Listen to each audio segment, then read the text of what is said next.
I really want to hear from my mom. This is Elizabeth Edwards.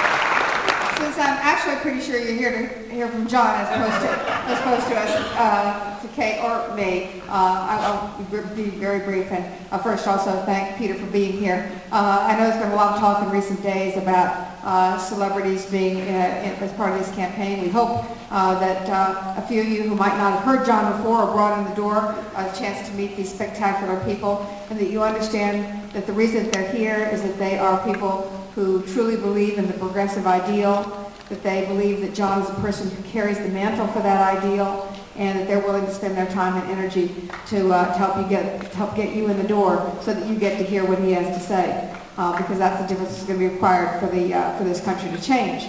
I'm going to say one little proviso before I start, and that is at some point in this presentation, I hope you all go on for a long time, have lots of questions for him, quiz him hard. I want you to quiz him and every other candidate just as hard as you can. But at some point, I'm going to do the Ed Schultz show live, so I'm going to get up and leave. I know we all love Ed Schultz, so you all won't mind my getting up and leaving. It's not that I'm bored with my husband, I'm not. I want to say one little thing about it before we get started, and that is there was an article in the National Review, National Republic, New Republic several months ago called, I'm sure there's a lot of articles in the National Review to which I will not be referring. But in the New Republic there was an article called The Accidental Populist about John. It described his policies fairly accurately, not entirely accurately, it is a news publication, but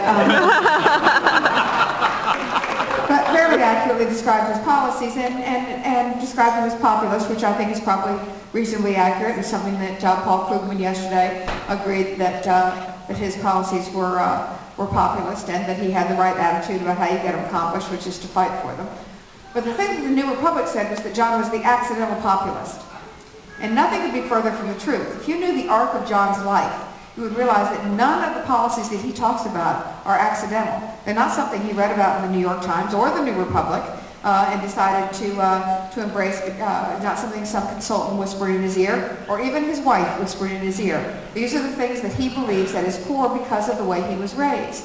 He came home to a small mill village. His father borrowed money to get him out of the hospital. They didn't have a lot, but they worked hard and expected to have more because they worked hard.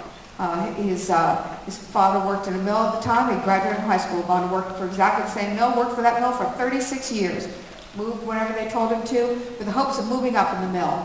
His mother worked folding sheets when John was born. I have to say there is not a woman in the room who doesn't believe there's a special place in heaven for somebody who folds sheets 24 hours a day. But that's what she did before John was born. And then and they did get that better life by moving around, by taking a slightly better job, moving up a shift as he moved from place to place around the Southeast. John's father finally got the job of his dreams, which is a supervisor of a small plant, textile plant in Robbins, North Carolina. John was 11 or 12 years old. It allowed John's mother to exercise her dream, which was to own a little antique place. We used to go with her shopping at antique auctions. She'd buy pieces of furniture that undoubtedly had been hauled down to North Carolina from New Hampshire, and she refinished them out on this old abandoned gas station out on the highway. I say this is a highway that you call it a highway if you lived in North Carolina or New Hampshire, but probably not many other places. It's just a two-lane road with a number, you know. And this old abandoned highway that was out there, a gas station, she'd fix this furniture up and look beautiful, and that was her dream job. She was lucky because she was covered by the health insurance from that textile mill. But then one day, I guess the head of the textile mill was privately owned by a man named Roger Milliken, and he decided, I guess he'd gone to a conference and some other mill owner had bragged that all the supervisors of his plants had gone to college. And so Roger Milliken came and said, you know, I think all my plant managers should go to college too. John's father had worked for this company for 36 years straight out of high school. And though he had gotten up in the morning and tried to watch those educational televisions, y'all remember those shows that used to come on real early in the morning? They'd be variations of the color green.